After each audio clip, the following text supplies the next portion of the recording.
जय गुरुदेव। सभी को प्रणाम। हम लोग उपासना समर्पण योग वांग्मय का स्वाध्याय कर रहे हैं। अध्याय 7 डे 13। पीछे गुरुदेव जी ने हमें बताया आनंद और उसका उद्गम स्थान, सुख शांति के स्वर्ण सूत्र एवं सुख और दुख क्या है। गुरुदेव जी ने इसके बारे में स्पष्ट किया। आगे गुरुदेव जी नए चैप्टर में जीवन में सामंजस्य के बारे में हमें बता रहे हैं।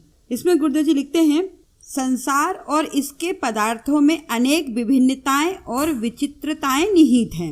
हर एक व्यक्ति का चेहरा दूसरे से नहीं मिलता।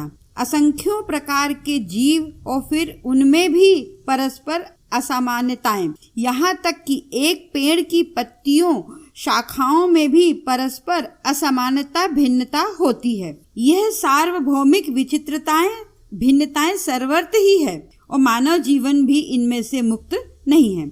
गुरुदेव जी हमें बता रहे हैं कि संसार में जितने भी पदार्थ हैं सब में विभिन्नताएं हैं, अलग अलग हैं, विचित्रताएं हैं। कैसे? जैसे कि एक व्यक्ति का चेहरा दूसरे व्यक्ति से नहीं मिलता। असंख्यों प्रकार के जीव हैं, उसमें भी परस्पर उनमें असमानताएं हैं, सब अलग अलग ही दिखते हैं। यहाँ तक कि एक पेड़ की जो पेड़ पौधे भी हैं, पेड़ की पत्तियों की शाखाओं में भी परस्पर असमानता और भिन्नता दिखाई देती है। यानी पूरा संसार का जो पदार्थ है उसमें सब में भिन्नताएं हैं और ये सार्वभौमिक भिन्नताएं सर्वत्र हैं, यानी पूरे संसार में ये व्याप्त है।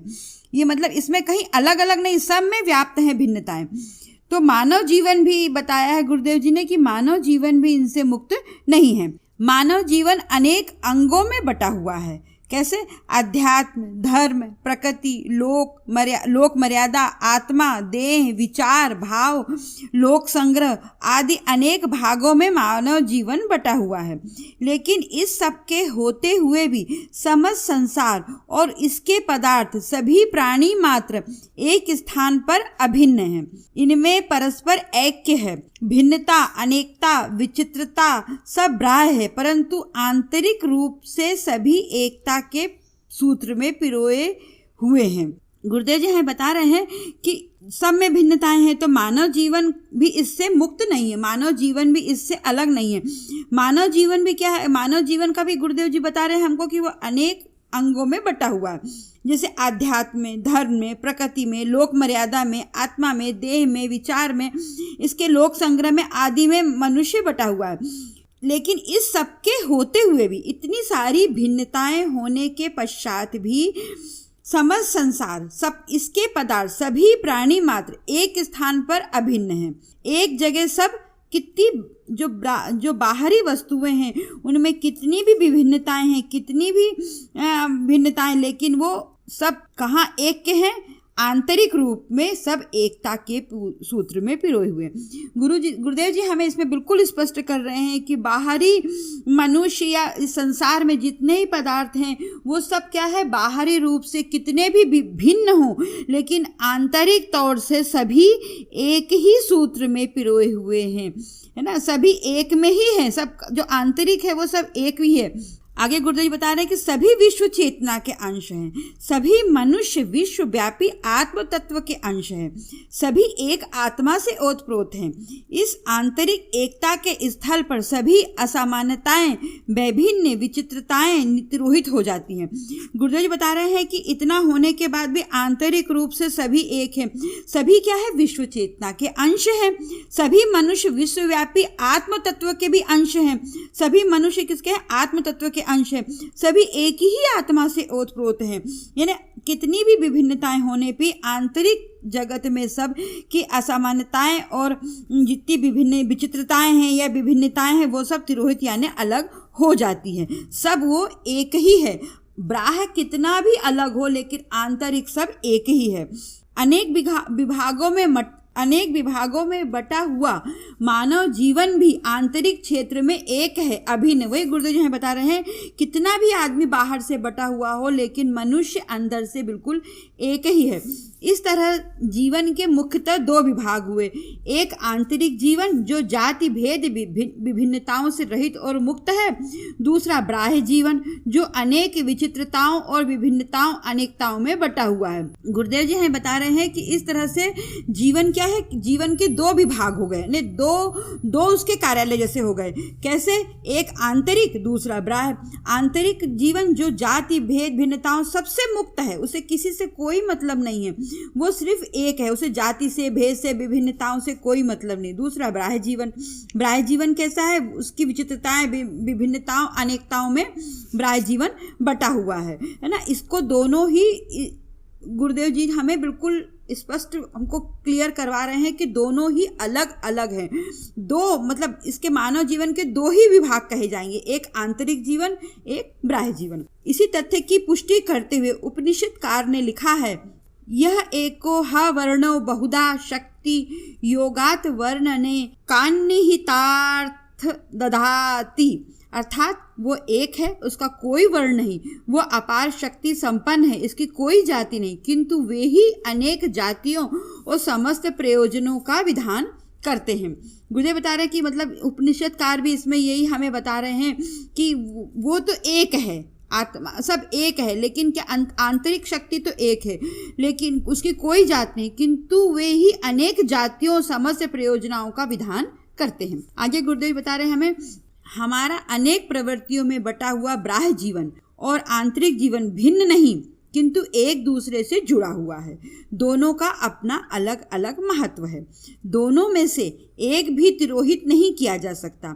यदि अनेकताओं में बटे हुए बाह्य जीवन को महत्व देकर आंतरिक मूल सत्ता को भुला दिया जाएगा तो मनुष्य को क्षण क्षण मौत और पश्चाताप, दुख और क्लेश का सामना करना पड़ेगा, क्योंकि समस्त पदार्थ और बाह्य जीवन की प्रवृत्तियां मरण धर्मा क्षण भंगुर है, परिवर्तनशील और नष्ट होने वाले हैं। इसी तरह बाह्य जीवन की प्रवृत्तियों विभिन्नताओं को भुलाकर उन्हें तिरोहित करके एकमेव आंतरिक सत्य को महत्व दिया जाएगा तो जीवन एक तरह की शून्यता और व्यर्थता का अवशेष रह जाएगा। गुरुदेव जी इसमें हम स्पष्ट कर रहे हैं कि अनेक प्रवृत्तियों में बटा हुआ मनुष्य का जीवन भी बाह्य और आंतरिक जीवन भिन्न भिन्न नहीं है।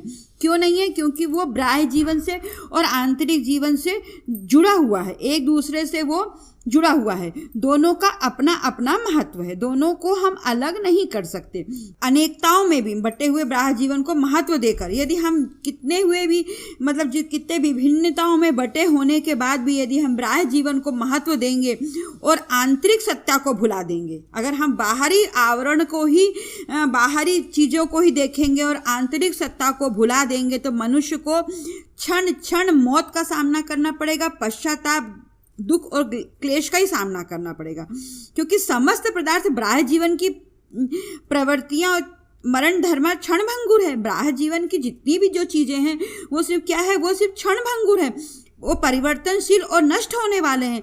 बाह्य जीवन में जितनी भी चीजें हैं उनको भुलाकर हम आंतरिक सत्य को अगर महत्व दिया जाए तो भी गलत है।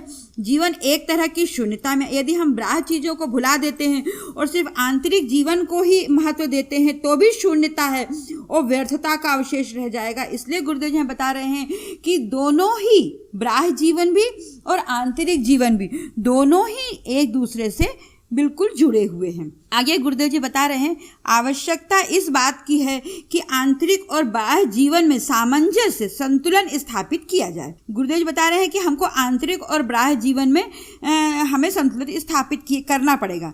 गीता में भी इसे साम्य योग कहा गया है। आगे गुरुदेव बता रहे हैं कि भगवान बुद्ध ने इसे ही मध्यम मार्ग कहकर जीवन साधना का सर्वोपरि मार्ग बताया है। उन्होंने अपना प्रारंभिक जीवन राजमहलों में परिपूर्ण उपकरणों सुख सुविधाओं के बीच बिताया, किंतु उसमें उन्हें संतोष नहीं हुआ। फिर सब कुछ छोड़कर वन की शरण ली, अनेक वर्षों तक घोर तप किया, अनेक कठोर साधनाएं की। अंत में भगवान बुद्ध इसी निर्णय पर पहुंचे कि आंतरिक और बाह्य जीवन में आध्यात्म और प्रकृति में सामंजस्य संतुलन होने से ही जीवन में परितोष की प्राप्ति होगी। तब फिर मध्यम मार्ग का उन्होंने संसार को उपदेश दिया जिसमें जीवन के सभी अंगों में सामंजस्य करके लक्ष्य की प्राप्ति की जा सकती है। गुरुदेव जी हमको कितनी सरलता से समझा रहे हैं कि आंतरिक और बाह्य जीवन में हमें सामंजस्य संतुलन स्थापित करना पड़ेगा। गीता में भी इसे साम्य योग कहा गया है। उन्होंने उसको उदाहरण देते हुए भगवान बुद्ध के बारे में बताया है कि उन्होंने मध्यम मार्ग रहकर जीवन साधना को ही सर्वोपरि बताया है। उन्होंने अपने जीवन से ही हमें बताया कि पहले उनका प्रारंभिक जीवन राजमहलों में व्यतीत हुआ, सभी सुख सुविधाओं के बीच हुआ, पूरा सभी उपकरणों में था, लेकिन फिर भी उनको संतोष नहीं हुआ।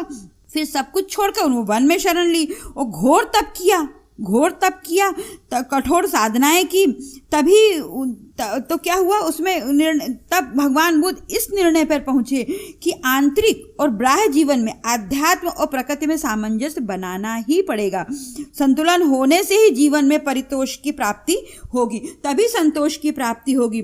तब फिर उन्होंने मध्यम मार्ग का उन्होंने संसार को उपदेश दिया कि जिसमें जीवन के सभी अंगों में सामंजस्य करके हम लक्ष्य प्राप्ति कर सकते हैं। मध्यम मार्ग को लिया है कि दोनों ही आंतरिक और बाह्य दोनों जीवन से हमें सामंजस्य स्थापित करेंगे, तभी हम अपने लक्ष्य की ओर बढ़ सकते हैं। आगे गुरुदेव बता रहे हैं कि संसार और इसके पदार्थों उपकरण आदि को सब कुछ मानकर चलना आसुरी मार्ग है, जिसका परिणाम सर्वथा विनाश, अशांति, असंतोष और पश्चाताप ही हो सकता है। रावण ने बड़े प्रयत्नों से सोने की लंका बसाई थी, स्वर्ग की सीढ़ियां बना रहा था। वो विश्व विजय के नशे में चूर हो जीवन भर युद्ध किए, वासना और विषय लोलुपतावश पर नारियों का हरण किया, अनेक का सतीत्व नष्ट किया, आत्मा के गुण धर्म स्वभाव की भरपूर उपेक्षा की रावण ने, किंतु उसका परिणाम भी सर्वविदित है। गुरुदेव जी हमें इसमें यही स्पष्ट करना चाह रहे हैं इतनी सरलता से कि संसार और उसके पदार्थों उपकरण को यदि हम सब कुछ आंतरिक शक्ति को भुलाकर यदि बाह्य शक्ति को ही हम मान के चलेंगे तो वो क्या होगा, वो आसुरी मार्ग कहला जाएगा। वो सर्वथा हमें जब सिर्फ बाहरी वस्तुओं को देखेंगे, अपनी अंतरात्मा को भुला देंगे, तो हमें विनाश की ओर बढ़ेंगे, अशांति, असंतोष और हमें सिर्फ पश्चाताप ही मिलेगा। इसके अलावा जीवन में कुछ भी नहीं मिल सकता। उन्होंने इसका उदाहरण हमें रावण के बारे में बताया है कि रावण ने बड़े प्रयत्नों से सोने की लंका बनाई, बाहरी आवरण ही वो देखता रह गया, स्वर्ग के लिए वो सीढ़ियां बना रहा था, किंतु विश्व विजय के नशे में चूर था, जीवन भर युद्ध ही करता रह गया, वासना और विषय की लोलुपता पर नारियों का हरण किया, अनेक का उसने सतीत्व भी नष्ट किया। तो उसने क्या किया कि बाहरी आवरण को ही मतलब आगे बढ़ाया और आत्मा के गुण धर्म स्वभाव की हमेशा उसने उपेक्षा की। तो इस तरह से जो रावण ने किया तो उसका परिणाम सबको विदित है। तो गुरुदेव जी हमें यही बताने की कोशिश कर रहे हैं कि मनुष्य को जीवन में सामंजस्य स्थापित करना पड़ेगा, बाह्य जगत में भी और आंतरिक जगत में भी।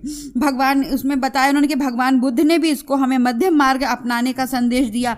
गीता में भी इसे साम्य योग कहा गया है और उन्होंने यही बताया कि रावण का भी जो बाह्य जगत के लिए उसने किया तो उसे क्या मिला ये पूरा संसार जानता है, उसका परिणाम पूरे संसार को पता है। इसीलिए हमको जीवन में सामंजस्य बिठा के चलना पड़ेगा, बाह्य जगत से भी और आंतरिक जीवन से, दोनों को ही हम छोड़ नहीं सकते कि सिर्फ बाह्य को देखें और आंतरिक अंतरात्मा को ना देखें। तो हमें दोनों को ही देखते हुए, क्योंकि दोनों ही एक दूसरे के अभिन्न अंग हैं।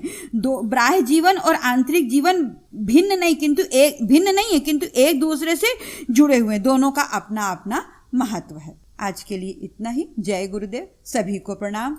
सद्गुरु अर्पण मस्तु। ओम शांति।